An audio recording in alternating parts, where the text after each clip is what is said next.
يعني معهودة. نحن لم نعهد حقيقة هذا الحضور المكثف حتى على مستوى دورات الخليج السابقة. لكن أتى الأمر طبعا من هنا من اليمن، المحبة دائما للاحتضان الأشقاء، المحبة أيضا للرياضة، المحبة أيضا لتقديم النموذج الرائع، لأننا بالفعل نشترك في الوجدان في المشاعر الصادقة مع أشقائنا القادمين من دول مجلس التعاون الخليجي. ونحن طبعا بقدر الإحساس الذي كنا حقيقة نلتمسه من أشقائنا في اللحظات الأولى من وصول الفرق، الكل عبر حقيقة عن فرحته وابتهاجه بالوصول إلى اليمن. ونحن أيضا إن شاء الله سنكون مع الذين طبعا ينتظرون إقامة هذه الدورة في العراق الشقيق، والذي سيستلم الكاس بعد ذلك، وتقام فعالية الدورة في مدينة البصرة.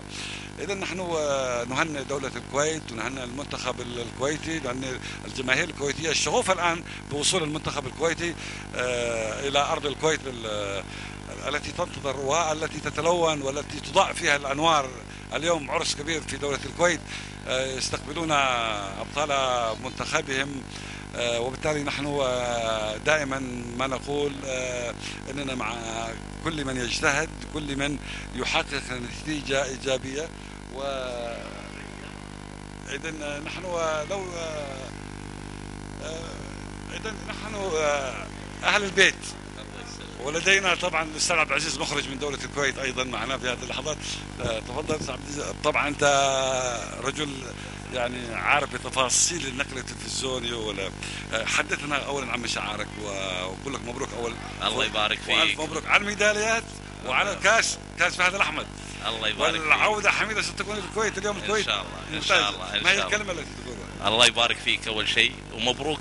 قبل لا اقول مبروك لنا، مبروك لكم على هذا الانجاز وهذا الحدث يعني اللي صار عندكم. وصراحة تعجز الكلمات، وما ادري شنو اقول عن شنو اللي شفناه في ارضنا، في هذه الارض السعيدة، اليمن السعيدة.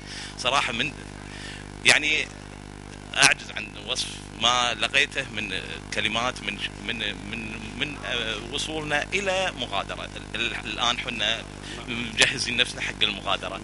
صراحه اهدي لكم هذا الانجاز.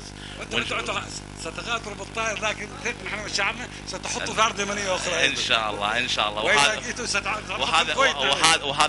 وهذا الشعور ان شاء الله، هذا شعور يعني خليجي عربي، يعني احنا كلنا دول عربيه